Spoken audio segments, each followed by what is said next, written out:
that this is a thing that Abram and Sarah is known to do.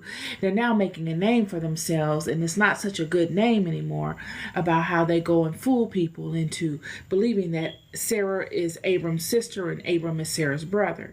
And Abimelech brings Abram up into the kingdom and asks him, why does he do this? And this is what Abram said. Verse 24 of chapter 20 of the book of Jasher.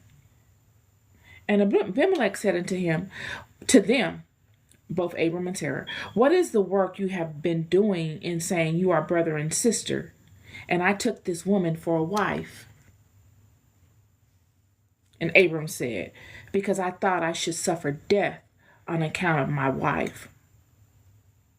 And Abimelech took flocks and herds and menservants and maidservants and 1,000 pieces of silver, and he gave them to Abraham, and he returned Sarah to him. Now, I brought this up because this is exactly what is conveyed in the Apocrypha when God speaks in the beginning in the second book of Enoch to the creation of Adam.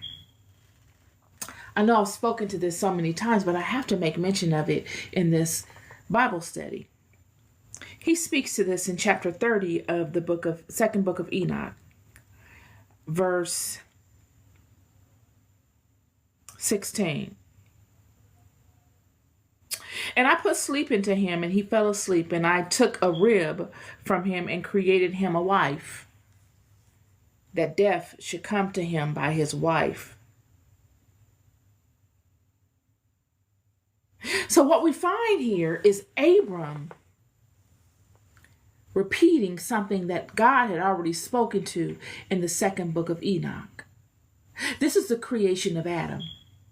This is the creation of all the this is the creation of all the men in the world that are born of women.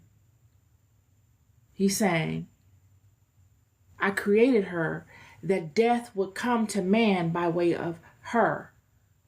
And yet we find Abram saying this exact same thing in the book of Jasher to Abimelech, the guy he fools into believing that Sarah is his sister. And it seems as though Abram is conveying this to Abimelech, knowing that Abimelech would know this story. It's as if this story is known in ancient times. And Abram uses this as a way to create some sort of camaraderie amongst these people. He's afraid. They've been brought into the king of the Philistines' court. They're being spoken to because they have created a monumental sin, caused extreme chaos in these people's country. People are suffering because of this sin that they've created. The angel of the Lord has come upon the people, that he sent Abimelech a dream that caused him to wake up in terror. He's closed up the womb of all the people in Abimelech's family. It's a big deal. So you know the severity. You can imagine the severity of which Abimelech brings Abram and Sarah into his counsel because of. And Abram and Sarah are legitimately afraid. And because he's afraid, Abram depends on an old story. He tells Abimelech, because I thought I should suffer death on account of my wife. He plays on Abimelech's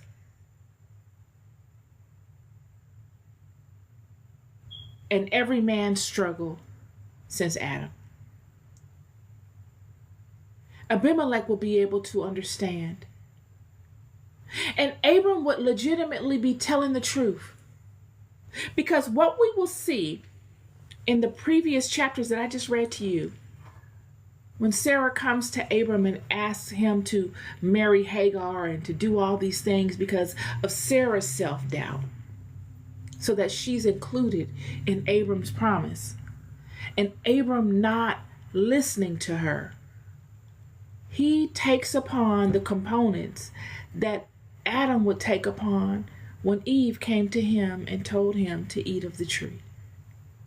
We're seeing this whole thing kind of coming around once again. It's as if these things are embedded and ingrained in the mind of men and women. And they show themselves whenever we become very afraid. Whenever we become doubtful that God is going to see us through.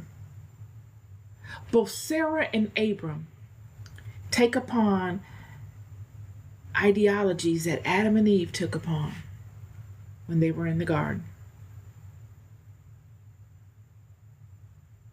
And it's only brought upon when they are afraid. When they're afraid. This is my Bible study for you today. When we look at Abimelech, we're looking at the king of the Philistines, and this is why Abram is afraid. We all know how the Philistines were. They walked directly into the Philistines' kingdom and bamboozled these people, caused a plague to come upon them. Before this, there was no issue between the Philistines and the Hebrew house. It's fair to say that the Philistines would never forget this situation. The Philistines were afraid of Abram and Sarah. They allowed Abram and Sarah to stay amongst them because they were afraid of what could befall them if they made Sarah and Abram open enemies because of the sin that they had committed.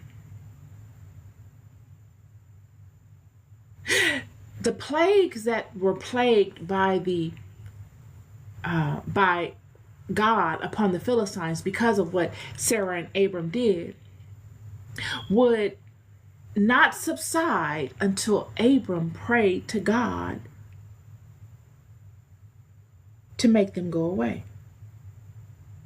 Verse 29, chapter 20 of the book of Jasher. And Abimelech sent Abram, saying, Now pray to the Lord your God for your servants, that he may put away this mortality from among us. And Abram prayed on account of Abimelech and his subjects. And the Lord heard the prayer of Abram, and he healed Abimelech and all his subjects. They're afraid.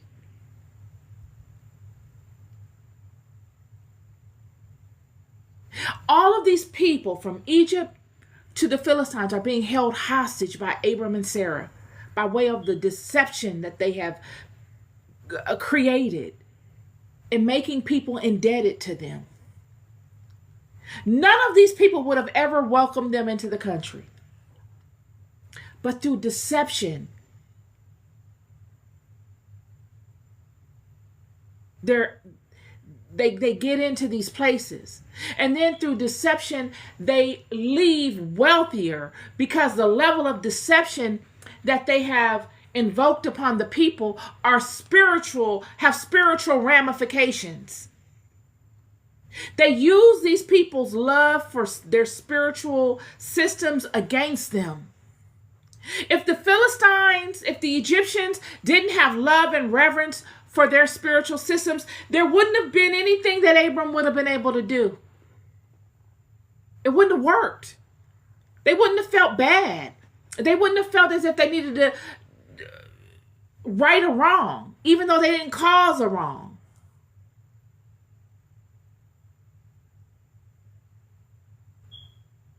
But it will be the way in which Abram and Sarah would introduce themselves